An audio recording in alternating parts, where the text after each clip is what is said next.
Hello scientists, this video is to help you understand how to do the lab activity 2.2 investigating kinetic energy.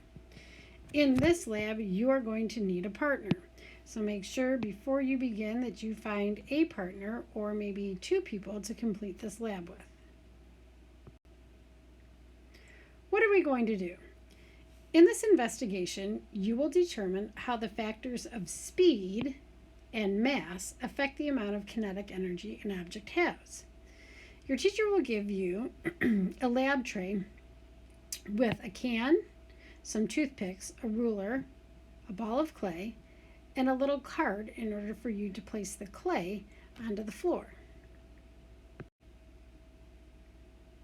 Okay, it's time to make a prediction. Before you begin the lab, open your workbook to page number 9. Read what we will do, read the two prediction questions, and then write a response in each of the spaces provided.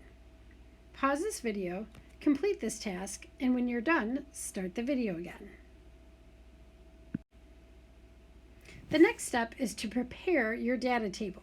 We're going to make some modifications to the data table, the two data tables that are on page number 10. Notice these red lines. They are not in your book. So what I would like for you to do before you begin is to add the lines that you see that are in red to your data table. Pause the video, complete this task, and when you're done, start it up again. Okay, you've made your predictions and modified the table, so now send one person to get the tray of supplies. This person is also going to be responsible for returning the tray, making sure that all of the items are on the tray when your lab is done.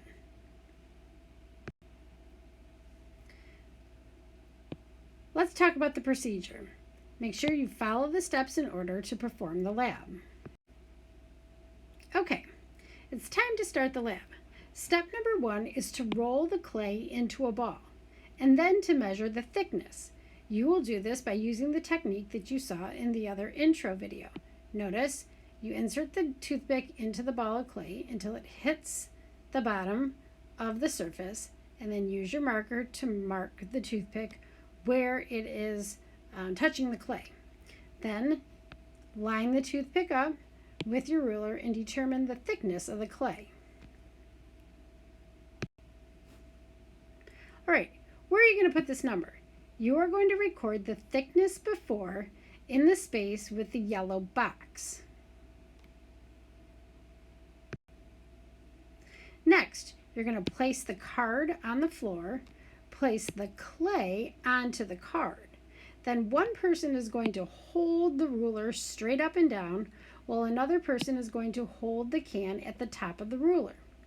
This person then will release the can and have it fall, and hopefully hit the clay. If it does not touch the clay at all, you're going to want to repeat the process and have it fall again until it hits the clay. Once it hits the clay, it's time to measure the thickness after. You are going to follow the same procedure that you did before. Now, I'm going to point out a little thing here. I want you to make sure that when you stick the toothpick into the clay, that you put the toothpick into the spot where the can actually hit the clay.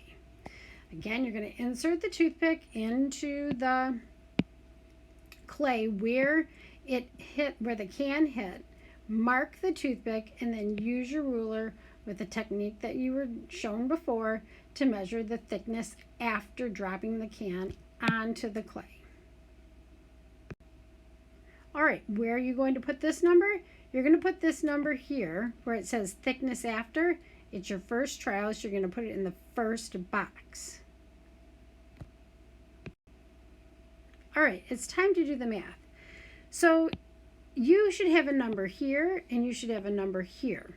So in order to determine the amount of squish, you are going to do a subtraction problem. You're going to subtract the thickness before minus the thickness after to get the amount of squish.